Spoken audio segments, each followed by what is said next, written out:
cumprimento dos irmãos com a paz do Senhor Jesus. O cumprimento dos irmãos com a paz do Senhor. Paz. Quem está feliz, diga amém.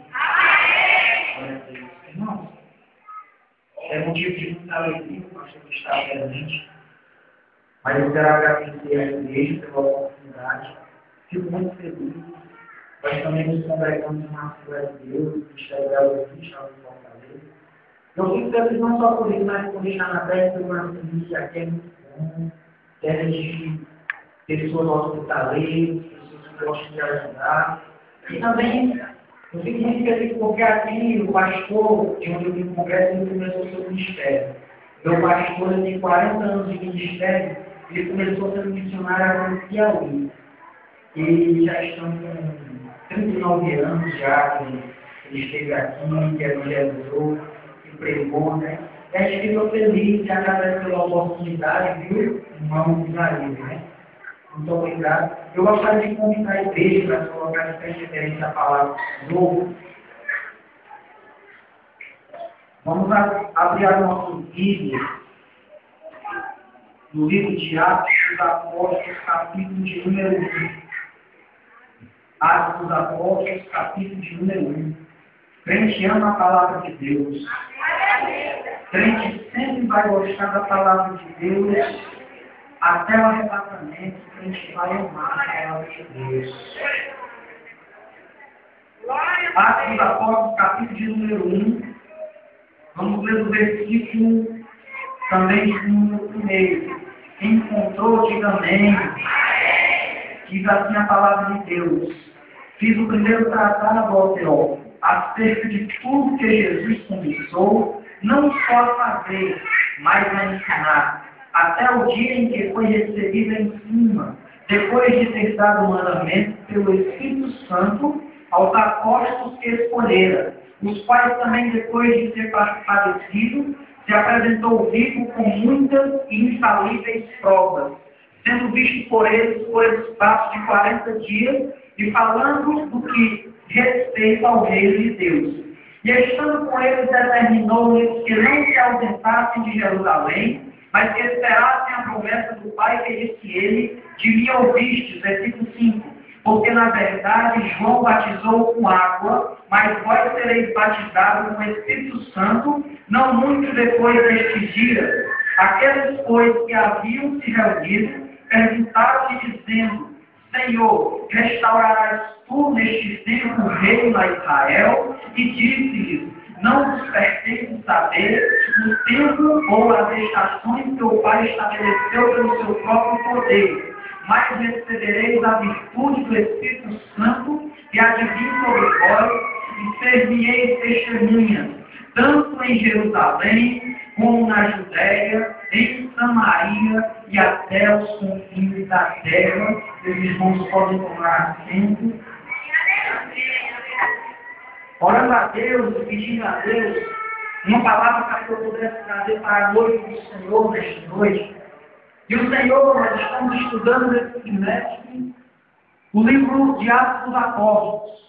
E contar as maravilhas que os discípulos fizeram depois da ascensão de Cristo, depois que foram revestidos de poder. Mas eu quero falar nesta noite sobre 3 chamados que a igreja recebeu. O primeiro chamado se chama o chamado para a salvação. Jesus, lá no capítulo 11 do Evangelho segundo escreveu Mateus, Jesus vai dizer lá a partir do verso 28, ele começa a agradecer a Deus por não revelar essas coisas aos grandes e aos sábios. Mas ele começa a agradecer a Deus por revelar essas coisas aos pequeninos, aos que não entendem. Ele diz assim, vinde a mim, todos vós que estáis cansados e oprimidos, e eu vos aliviarei. Em mim encontrareis descanso para as vossas almas. Então, o primeiro chamado de Jesus Cristo para a igreja se chama o chamado da salvação. Por quê? Porque desde quando o homem pecou lá no Éden, o pecado afastou o homem de Deus.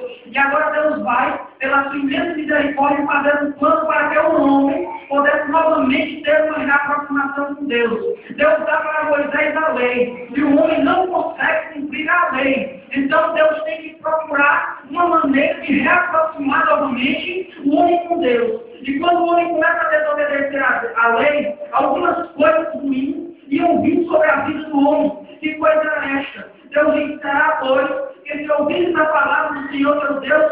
te ordeno, todas estas bênçãos virão sobre ti e te alcançarão até a terceira e quarta geração. Mas se o povo de Deus, o povo de Israel, não obedecesse a palavra de Deus e toda a lei do Senhor, ele disse também que a maldição seria lançada até sobre a terceira e a quarta geração. O homem não conseguiu cumprir a lei. Mais uma vez o homem descumpre a lei. O homem conseguiu não fazer tudo aquilo que o Senhor tinha colocado no seu coração. E o homem agora começa a pecar. O homem começa a adulterar, a roubar, a mentir, a se prostituir. Mas Deus sempre amou o seu povo e sempre vai amar. É por isso que a Bíblia diz que não importa o tamanho do nosso pecado, Jesus morreu e está disposto a lhe chamar. Você que não aceitou Jesus ainda, você não sabe a oportunidade que você tem. Porque o chamado de Deus, o chamado de Cristo é para a salvação. Jesus morreu para salvar a minha vida e a sua vida. É por isso que o apóstolo Paulo está escrevendo a sua carta aos Gálatas, no capítulo 3, versículo 13,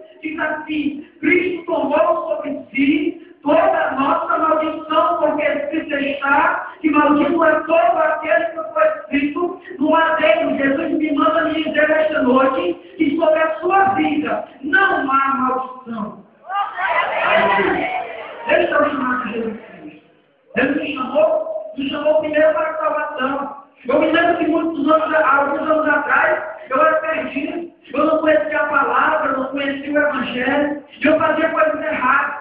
Mas teve um dia lá no céu que Jesus olhou para mim e me escolheu e disse: este que eu vou chamar, e eu vou dar para ele a coroa da salvação, eu vou dar para ele a coroa da vida. Jesus resolveu escrever o seu nome no livro da vida. Quer o inferno queira aceitar ou não, quer o seu vizinho queira no livro ou quer ou não, o seu nome está escrito no livro da vida. E Jesus Cristo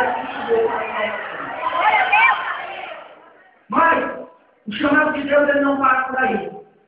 Deus tem planos maiores. Deus sempre teve propósitos maiores. Deus sempre procurou usar o homem de Deus.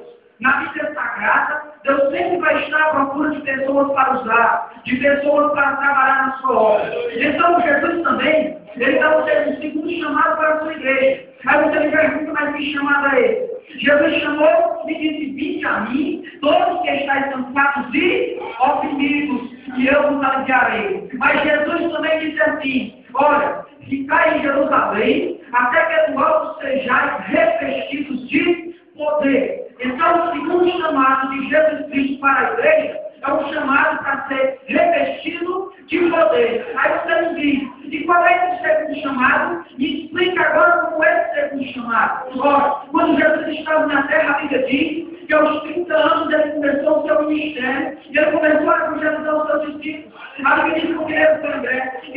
Quem era André? André era discípulo de João Batista, mas quando viu João pegar a fé de Jesus, e quando viu Jesus se aproximar de João Batista e dizer que queria ser batizado, João olhou para Jesus e disse assim: olha, mestre, tu vens a mim, eu ficarei de ser batizado contigo. E Jesus disse assim para ele: deixa, João, que é para como que foi dito nas Escrituras. Então João ali batiza. E quando João batiza, João começa a falar: olha, vem um após mim, que é antes de mim, porque foi primeiro que eu. Então aquilo para André foi uma coisa impressionante, porque André já se admirava com João Batista. Então agora, você vai decidir se congregar no ministério de Jesus Cristo. Aí Jesus começa a evangelizar com 30 anos, Jesus vai chamar André, André chama Pedro, Pedro chama Filipe, Filipe vai lá e chama Natanael. Muitas vezes nós somos chamados e não entendemos a chamada de Deus na nossa vida. Porque a Bíblia diz que quando Filipe chegou para Natanael, Natanael estava debaixo de uma figueira. Então Filipe disse: Natanael, Filipe estava emocionado. Meu irmão, crente quando aceita Jesus, crente quando é salvo, ele não se conforma. Ele está emocionado, ele quer ganhar mais alto para si. E Filipe estava emocionado. E naquela hora nós chegamos em Natanael, ele que está em Messias, de que os profetas falaram, de que os profetas mencionaram na sua escritura. E Natanael não deu aquele chamado, e Natanael diz assim para Filipe: que eu quero ele? Quem é ele? E Filipe diz assim para ele: Jesus Cristo, Jesus de Nazaré. Entenda que Natanael não compreende. Ele diz que pode vir algo bom de Nazaré. Eu garanto para você, como assim também eu sei. Se alguém dissesse assim, que pode vir algo bom que eu não, você ficaria irritado, você não gostaria. Se alguém dissesse para mim, que pode vir algo bom de Fortaleza, eu ficaria irritado, eu também não gostaria. Foi assim que eu disse com Jesus Cristo. Jesus me disse, vem ver, tira a prova, você vai ver ele. E naquela hora, quando vai se aproximando de Jesus Cristo, a Bíblia diz que Jesus olha para ele assim, desde daí o verdadeiro israelita que não há dor, a palavra do outro significa que não há mácula, a palavra do outro significa que não há mancha. E naquela hora, não entende aquele ato e diz assim, mas quem me conhece, para falar comigo, e Jesus Cristo diz assim para ele, Natanael, faz anos que Filipe te chamar, embaixo da figueira, eu já te conhecia, eu já te disse, que ainda antes que os irmãos chegassem na sua casa para evangelizar, Deus ele já te conhecia, ainda antes do pastor, que sabe que tinha alguém para formar um grupo que é evangelismo, para sair nessas ruas e falar para você que Jesus é bom, Deus já te conhecia, porque ele disse assim para Jeremias, ainda antes que saísse do ventre da tua mãe eu te conheci, e ainda que antes que saísse da mágoa, te santifiquei, e as nações te dei como profeta. Então Deus, ele já te conhecia, Deus, ele já tinha um trabalho para fazer na sua vida. Então Jesus, naquele ato profético, quando ele diz, ainda antes que Filipe te visse debaixo da figueira, foi uma coisa impressionante. Nós vemos a Bíblia Sagrada muitas vezes, nós não entendemos. Mas quando ele diz, ainda que Filipe te chamasse embaixo da figueira, foi uma ato de revelação de Jesus. Porque nós entendemos quando nós temos na Bíblia Sagrada que aos 2 anos de idade Herodes mandou matar todas as crianças. José fugiu para Egito com Maria, habitado pelo anjo. João Batista apareceu pregando no deserto e escapou. E o terceiro jovem que escapou foi exatamente Natanael, que vai passar a se chamar Bartolomeu. Por que Natanael escapou? Porque construíram uma casa embaixo da figueira. E os romanos, eles tinham uma figueira como árvore sagrada. Eles não iam tocar se estivesse embaixo da figueira. Porque três plantas eram consideradas plantas sagradas de Israel. Primeiro figueira, depois oliveira e depois videira. Figueira representava a produtividade de Israel. Videira representava a produtividade de Israel. A figueira representava a grandeza de Israel. E a oliveira representava a unção do Espírito Santo sobre Israel. Então, Filipe agora, ele tem olha ali, Senhor, agora eu sei que tu és profeta e eu sei que tu és o Messias. Mas eu não disse Filipe, ou Natanael, porque eu te disse que te vi embaixo da figueira do peixe, pois de hoje em diante eu te disse que tu verás anjos subindo, anjos descendo, anjos subindo, anjos descendo, subindo. Então, Jesus Cristo começa o ministério de chama. Ele ali reúne os outros discípulos e começa a ensinar.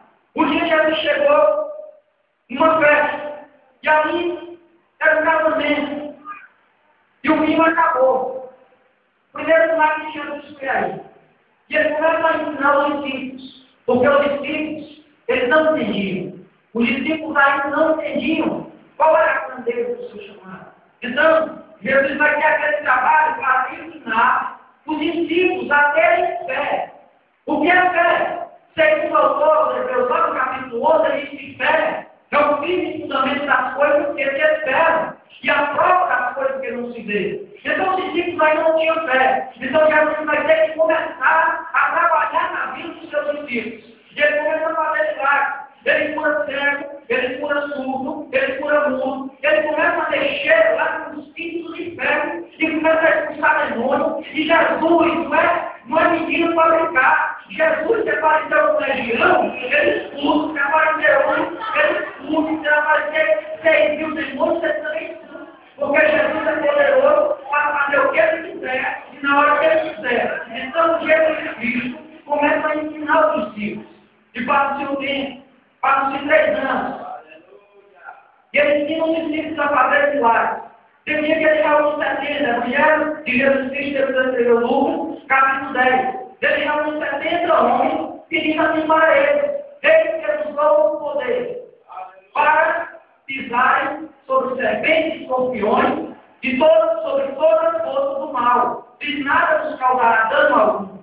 Ali Jesus estava dando poder e autoridade. Para quê? Para fazer milagres, para levar o evangelho, para levar a palavra. Então, quando Jesus Cristo disse assim, pediram para ele um sinal, os fariseus, os escribas, e os discípulos sempre estavam ao lado de Jesus. E Jesus disse assim para eles: olha, nem outro sinal será dado, a não ser o sinal do profeta Jonas, que teve que passar 3 dias no versículo 3, assim também carece, que o Filho do Homem passa 3 dias no dentro da terra. Então os discípulos começaram a se preocupar, porque até Jesus começou o ministério ao lado dele, agora que necessitava que ele morresse, ressuscitasse e subisse ao Pai. Então começa a acontecer uma preocupação. Jesus, isso não está na Bíblia de Deus. Jesus, às vezes, eu acho que isso estava os discípulos falando, e agora? O que vai ser de nós?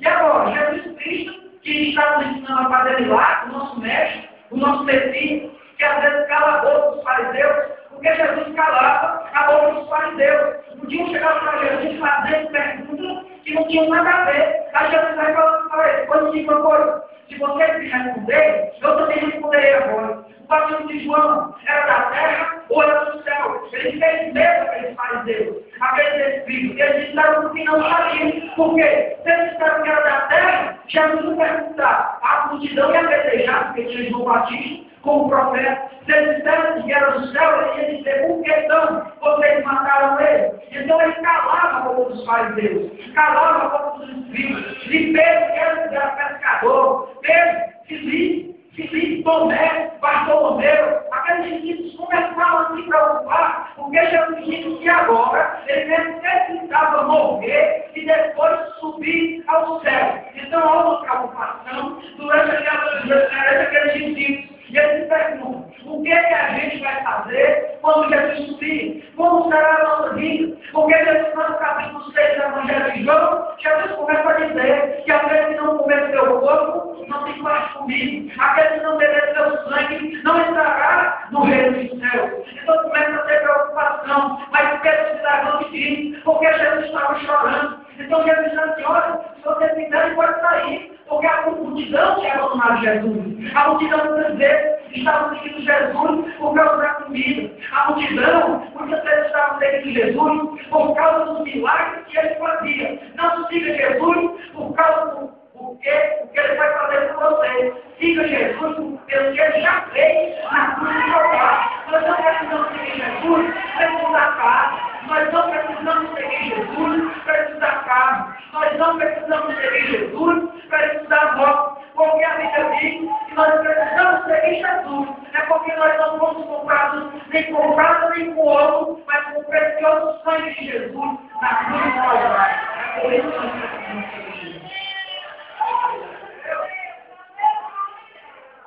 Jesus começa a ensinar, mas ele começa a perceber que os discípulos eles não estavam entendendo nada. Se fosse eu, também não entenderia. Foi por isso que ninguém entende. A gente lê a Bíblia, às vezes a gente condena algumas pessoas pelos seus atos. A gente não entende porque ele Pedro que está assim para ele: Senhor, não é necessário que o Senhor morra, não. E já diz a senhora: está em mim. Nós não entendemos porque Pedro disse isso. Olha, ele estava preocupado. Pedro estava preocupado. Os discípulos estavam preocupados. Mas aí Jesus Cristo, vendo aquela preocupação, ele decide revelar outro ato profético. E ele diz assim: mas calma, não se preocupe. É necessário que eu suba ao Pai para ele nos enviar outro Consolador. Que ele diz assim: olha, eu vou para ao Pai e ele nos enviará outro Consolador. Então isso significa que o nosso segundo chamado é para ser revestido de poder. Jesus disse assim: olha, não se ausente de Jerusalém. Não se ausente. Talvez você crente há 15 anos, talvez você crente há 10 anos, talvez há 5 a 2 anos, talvez você crente há 1 mês, talvez você aceitou Jesus. Eu quero lhe dizer que não se ausente da igreja. Muitas vezes nós buscamos o batismo do Espírito Santo e muitas vezes nós pensamos em revestir. Lá na igreja de congresso, nós buscamos o batismo. Os jovens, todos os domingos, 7 horas da manhã, estão em uma consagração para buscar o batismo do Espírito Santo.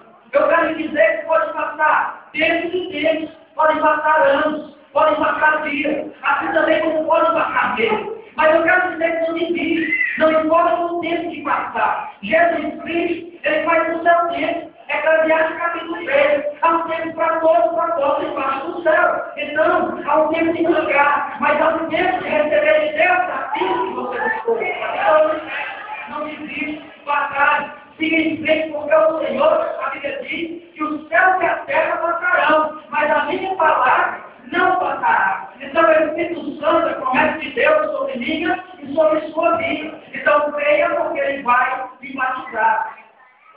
E a Bíblia diz, Jesus está para ele, que a palavra do próprio mestre, diz assim, olha, não serão feitos de Jesus. E a Bíblia diz que tinham sido evangelizados 500 irmãos. Mas, o que eu acho mais impressionante, é que mais da metade desistiu. É por isso que eu quero dizer, não existe. E a Bíblia diz que quando chegou o dia do Pentecostes, não havia mais 500 irmãos. Não havia. Só haviam agora 120 irmãos. Foram apenas 10 dias. O que me custava, me diga por favor, ter esperado 10 dias? O que custava aqueles homens que tinham sido evangelizados, que tinham ouvido, que tinham visto, que tinham presenciado os milagres do Senhor, que esperaram 10 dias? O que me custava para mim e para você esperar 10 dias para receber o Espírito Santo? Não custava absolutamente nada. Mas é porque muitas vezes as pessoas não concordam com quem está na liderança. E quem estava na liderança era Pedro. Pedro havia negado Jesus 3 vezes. As pessoas não acreditavam em Pedro. Pedro era pescador. Pedro era um homem letrado. Pedro não tinha estudado na faculdade. Pedro não estava estudando na faculdade de Gamaliel. Pedro não estava estudando. Pedro não era estudado um homem formado como o apóstolo Paulo era. Então as pessoas não confiavam nele. Por isso que eu creio que 380 pessoas desistiram. E ali estavam presentes apenas 120 irmãos. Mas a Bíblia diz que aquele que persevera até o fim, ele consegue aquilo que ele quer. Aquele que perseverar até o fim será salvo. Então, irmão, se você perseverar até a metade do caminho, você não vai ser salvo. Se você perseverar até 90% do caminho, você também não vai ser salvo. A promessa é para aquele que perseverar até o fim. É por isso que a Bíblia diz: eis que venho sem demora. Guarda o que tu tens, para que ninguém tome a tua coroa. A sua coroa de salvação está no seu braço. Jesus Cristo, quando ele está acostumado, sabe qual é a vontade de Deus. Sabe qual é a maior raiva que o diabo tem? Sabe por que o diabo tem raiva da minha vida e da sua vida? O diabo não tem raiva de mim, Moisés, porque Jesus Cristo me fez transformar em mim. O diabo não tem raiva da minha vida, porque Jesus fez para me encontrar. Ele não tem raiva da minha vida, porque ele fez certo dele.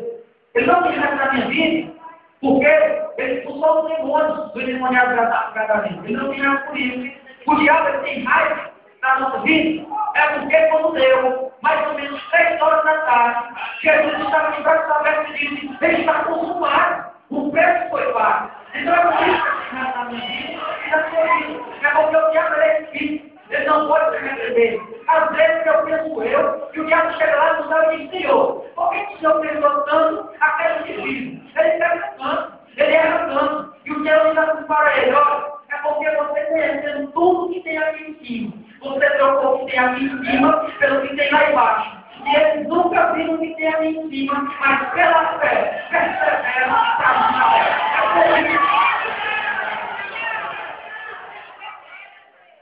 Jesus nos chamou para ser revestido de poder. É o segundo chamado. Nós precisamos ser revestidos de poder. Não adianta ninguém chegar para mim e dizer que é batizado pelo Espírito Santo não tem vontade de evangelizar. É impossível. Isso é inadmissível dentro da igreja. O batismo pelo Espírito Santo, nós estudamos hoje na aula. Quem teve a oportunidade de estar aqui, domingo pela manhã, eu costumo dizer que a escola dominical é a melhor faculdade que tem. Escola dominical é curso de doutrina. Crente que se preza tem que vir para esses 2 cursos. Escola dominical e curso de doutrina. São cursos que aprendizado da palavra do Senhor. Se você quer conhecer a Bíblia, se você quer entender a Bíblia, vem para a escola dominical, vem para o curso de doutrina. Ali você aprende a doutrina, a palavra de Deus. Você como autor aos Hebreus, capítulo 4, versículo 12, a palavra de Deus é viva e eficaz, mais cortante do que espada alguma de dois gumes. Vai até a divisão da alma e do espírito, juntas e medulas, e é apta para discernir o pensamento e as intenções do coração. Esta é a palavra de Deus. Então Jesus Cristo chamou a gente para receber o Espírito Santo. Jesus Cristo chamou a gente para ser revestido de poder. O que é ser revestido de poder? Ser revestido de poder não é apenas um simples poder. Porque, vendo a Bíblia Sagrada, desde o período de Adão e Eva, desde o período patriarcal de Abraão, Isaac e Jacó, desde o período de Davi, o rei Davi, homem segundo o coração de Deus, nós vemos Deus mandando seu Espírito Santo sobre as pessoas. Mas o Espírito Santo ele vinha e o Espírito Santo voltava. Mas lá no livro de Joel, ele diz que derramará a plenitude do seu Espírito Santo sobre a igreja, sobre toda a casa. Então esta promessa nos alcançou. Então, quando nós em Atos dos Apóstolos, capítulo número 2, a Bíblia diz que estamos todos reunidos no mesmo lugar.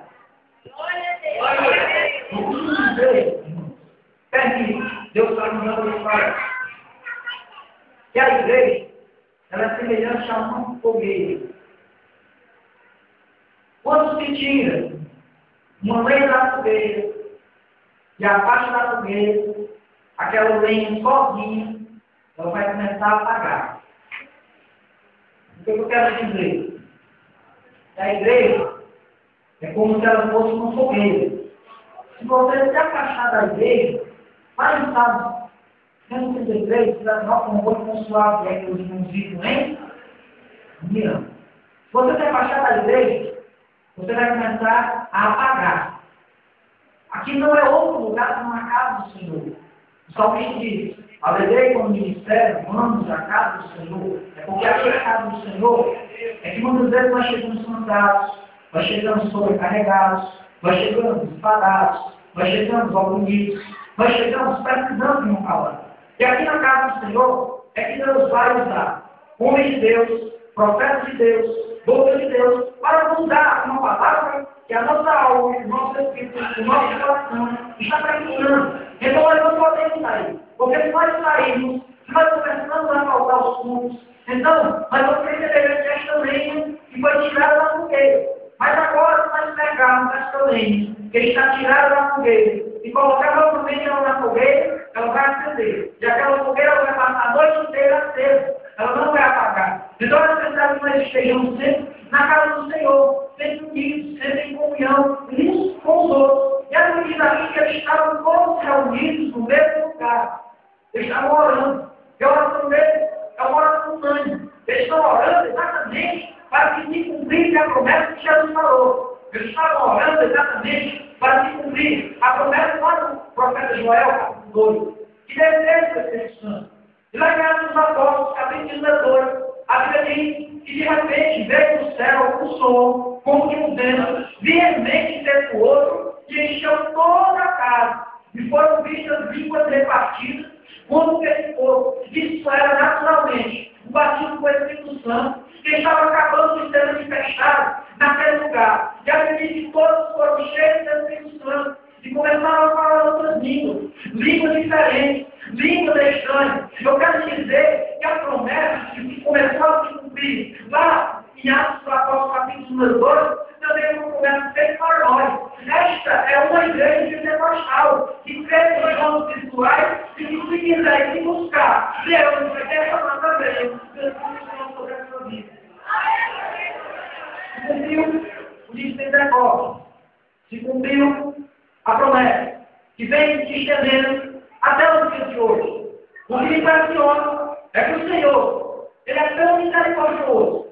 O Senhor, Ele é tão tremendo, que essa profecia, ela está se cumprindo. Essa profecia vai continuar se cumprindo até o arrebatamento da igreja. Deus vai continuar se procurando. Mulheres de Deus, homens de Deus, senhores, mocidades, crianças. Deus sempre vai estar procurando pessoas para derramar o seu Espírito Santo na terra. Então, significa que se você buscar, se você se colocar no lugar da brecha, então Deus ele vai te usar, Ele vai te encher, e Ele vai te fazer profeta, missionário. missionário, cantor, pregador, pastor, dentista, para trabalhar na sua seara. Esse é o segundo chamado.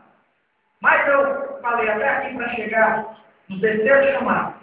Versículo de número 8 de Atos dos Apóstolos. Para que esse revestimento de poder? Para que receber o batismo do Espírito Santo? Para que ler a palavra de Deus? Para que? Jesus Cristo diz: e ser-me-ei testemunho. Hoje é condição.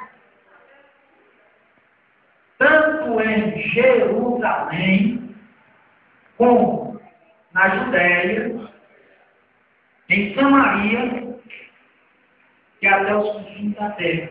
Aleluia!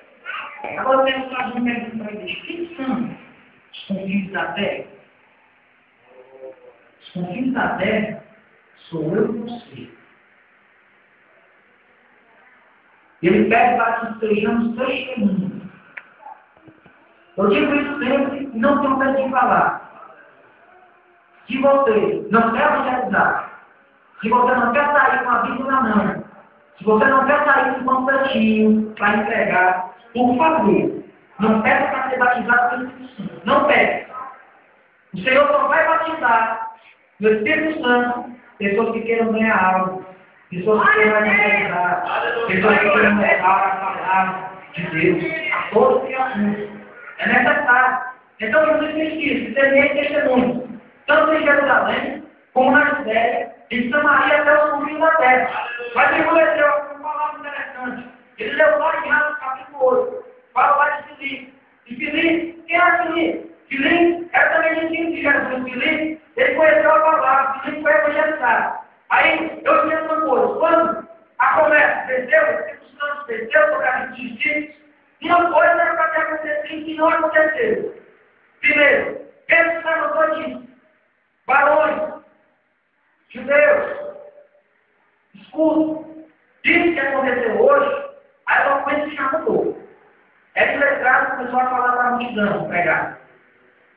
Foi naturalmente o batismo do Espírito Santo, ele começa a explicar para as pessoas. A Bíblia diz que se converte, se agrega ali, quase 3.000 almas. Mas aí parece que parou. Não continuou. Era para aqueles homens que se espalharam, ter que ir para Samaria, Judéia, ter que pular o mundo de Jesus. Mas eles não foram. Alguma coisa aconteceu de errado. Pedro começou a ser pastor, os discípulos começaram a ir para o culto, a igreja estava cheia. E o que acontecia? Eles não estavam mais evangelizando. É necessário, lá em Atos capítulo 7, que Deus levante uma grande perseguição para que possa o evangelho se expandir. Você vai observar que a partir da morte de Estevão, quando ele é apedrejado por causa do evangelho, é que o evangelho começa a se expandir. Sabe por quê? Porque o evangelho, a palavra foi levada debaixo de perseguição. É necessário que o Senhor levante uma perseguição para que a igreja possa levar o evangelho de Cristo. Será que nós não podemos levar o evangelho pelo amor? Será que é preciso nós levarmos o evangelho pela dor? É muito melhor. Eu pegar o meu livro e inclusive a tarde e evangelizar. É muito melhor quando eu estiver sentado perto de uma pessoa ímpia que não conhece ainda falar, eu queria dizer para ela que Jesus é bom, que Jesus salva, cura, liberta, partido do Espírito Santo. Eu tenho que falar para ela. É meu papel falar. Mas muitas vezes nós nos pegamos e não falamos. É preciso que nós falemos. Nós temos que ser testemunhos. Esse é o terceiro chamado da igreja de Jesus Cristo. É para levar a palavra, é para levar o evangelho, é para fazer converter o pecador do seu pecado. É para isso que Jesus Cristo mandou o Espírito Santo. E os discípulos não evangelizam. Parou. E agora você diz que o próprio Jesus Cristo tem que descer de novo para evangelizar um homem chamado Paulo. E quando Paulo, ele escuta uma voz, estava indo receber os meios, tinha jardins, 100 pessoas, 100 homens, 100 soldados, tinham pegado o carro, na mão do sacerdote, sobre Paulo, que ele estava na cidade de Damasco, ele vai para aquele Damasco. Paulo devia ir um testificando de raiva de crente. Paulo devia ir dizendo assim: olha, quando eu pegar esse crente, quando eu pegar esse texto, eu vou irmão leu, foi participando da mão de esteiro. Paulo estava presente. E Paulo vai lá também de Namar. E a Bíblia diz que de repente, gerou uma voz do varão. E a Bíblia diz que Jesus Cristo, o próprio Cristo, tem que ser novamente para a mulher da Paulo e diz assim, Saulo, porque ele percebe, Saulo, ele fica atônito. Ele diz, Senhor, quem eu sou? Eu sou Jesus Cristo, a quem tu percebe. Vou te mostrar, Saulo, que tu é para ti recalcitrar contra os atos inteiros. Nós não podemos lutar contra o chamado que Deus tem na nossa vida. Nós não podemos lutar contra a vontade que Deus tem para fazer na nossa vida. Se Deus me chamou para ser missionário, eu tenho que ser missionário e acabou. Se Deus me chamou para ser pregador, eu vou ser pregador. Se Deus me chamou para ser levita, para cantar na casa do Senhor, Ele vai me capacitar. Eu vou cantar na casa do Senhor. Talvez eu esteja preocupado. Por quê? Porque a gente é incapaz de realizar o chamado e a obra que o Senhor tem na sua vida. Mas eu quero dizer que a capacidade, ela não vem história. Eu quero dizer que a capacidade é dada pelo Espírito Santo de Deus. Esteja preparado. Jovem, mocidade. Também faço parte da mocidade. Eu fiz 2 anos. Graças a Deus, ainda não estou casado, mas quero me casar. Já estou encaminhado, graças a Deus. Mocidade. Jovem. Não nega. Não leve o chamado disciplinário de você. O jovem, ele tem que cuidar das coisas do Senhor. O jovem, eles têm tempo livre, eles têm tempo para buscar mais. Muito se consagra a Deus. Se levanta na madrugada, ore, se levanta, peça a Deus para lhe dar. Ele vai lhe dar. Peça, a Bíblia jovem foi forte. Eu já vi textos do maligno, do Espírito de Deus, a vida de nós. Então, busque a Deus. Tenho certeza que daqui, Deus pode levantar pregadores. Eu tenho certeza que daqui, Deus vai levantar missionários. Eu tenho certeza que daqui, Deus vai levantar pessoas fortes que devem trabalhar a serviço do Senhor. E não existe melhor patrão que o Senhor. O Senhor ele paga bem, ele recompensa. A Bíblia diz que um obreiro, um trabalhador, ele é digno do seu trabalho. Então o Senhor vai recompensar. Seja aqui na terra, ou seja lá no céu. Porque assim que grande é a nossa salvação quando a gente chegar no céu. Nós não devemos fazer coisas aqui, pensando em receber recompensa aqui nesta terra. Não faça com o seu pastor, não faça com o obreiro da sua igreja, não faça com o presbítero, não faça com o diácono, não faça com o seu líder de mocidade. Quando você for fazer alguma coisa para se desfeito, de faça para Deus. Porque a Bíblia diz, lá na primeira carta do apóstolo Paulo aos Coríntios, que nós vamos participar de um tribunal de Cristo. E ali as nossas obras vão ser provadas. E aliás vão ser provadas pelo fogo. E vão aparecer obras de ouro, obras de pedras preciosas, obras de prata. Mas junto com aquelas obras ali, vão aparecer obras de feno, obras de palha, obras de madeira. Essas obras de feno, de palha, de madeira, com certeza, quando passar pelo fogo, vai sobrar nem assim. Mas eu quero dizer que você faz alguma coisa para Deus, quando as suas obras forem provadas, Deus vai te recompensar, porque Ele está dizendo. Então Cristo nos chamou para ser missionários. Hoje é muito de missão. O que é missão? Missão não é apenas aquelas pessoas que viajam para outro estado, outra cidade, outro país, outra nação. Não. Ser missionário é o evangelho para o vizinho. Ser missionário é o evangelho para o irmão que é com a gente. Ser missionário é eu estar com uma palavra preparada para quem está perto de mim. Isso aqui é ser missionário. Sabe o que é ser missionário? Ser missionário é quando você for dormir, você dobrar os seus joelhos e dizer, Senhor, livre, guarda os seus filhos que estão trabalhando pelo seu evangelho.